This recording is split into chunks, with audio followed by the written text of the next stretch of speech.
Thought I'd better just show you how I add this ballast onto the side for those of you who aren't familiar with this technique.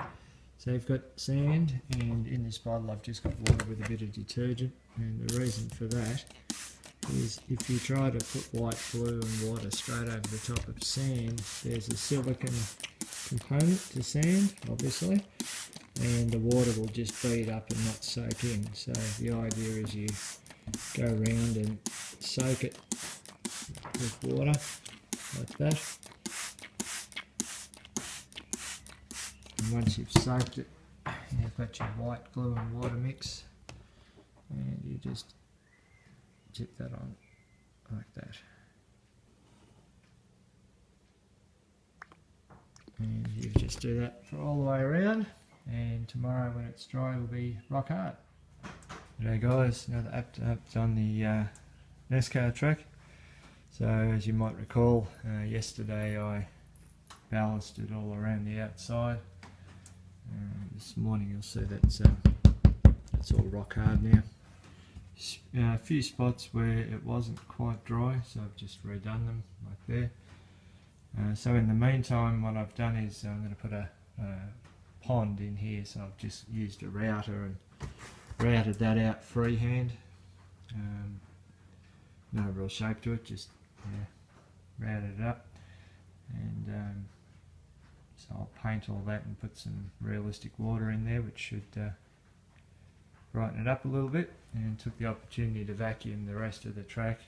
Obviously when you're routing stuff out it makes a hell of a mess.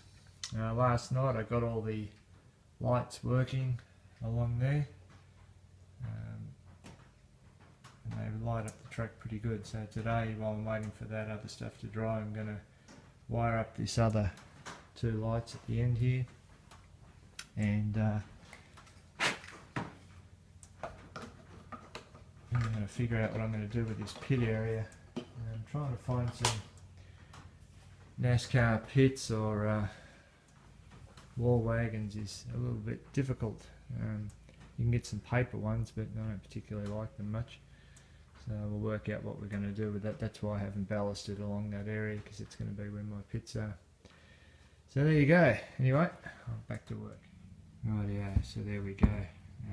Just focus in on that a bit better. So I've just sprinkled a little bit of this on top of that. Not a lot, just a little bit, just to, you'll see when it dries, it just gives the bottom a little bit better texture. And when that's completely dry, I'll put some realistic water in there, and the idea is to use some of these SCX palm trees that I've got over here around the outside, so hopefully it'll look okay. Alright guys, just thought I'd show you the next phase. I've already put the glue down, just straight white glue, and shook some fine turf over the top of that.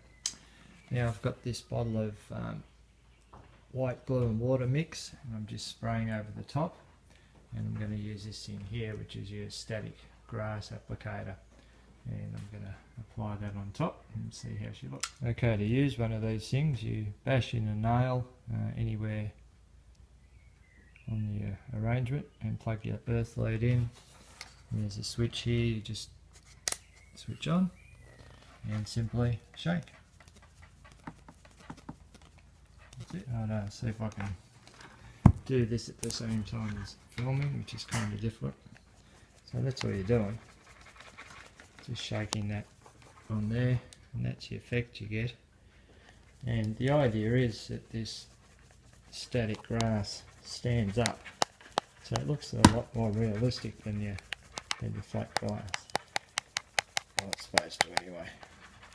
So right, I'll show you when it's finished. Okay, and there's the finished effect.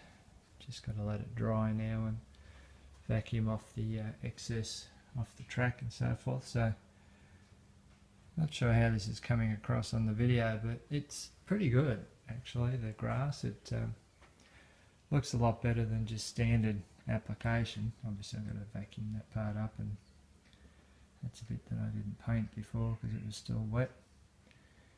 So yeah, I'm pretty happy with it. I like the way it's got light and dark shade, so it doesn't look like all one perfect lawn, which it's never supposed to be anyway. So I'll probably put in those trees and that sort of stuff next weekend, but pretty much run out of time today. Anyway, hope that helps somebody out. See ya.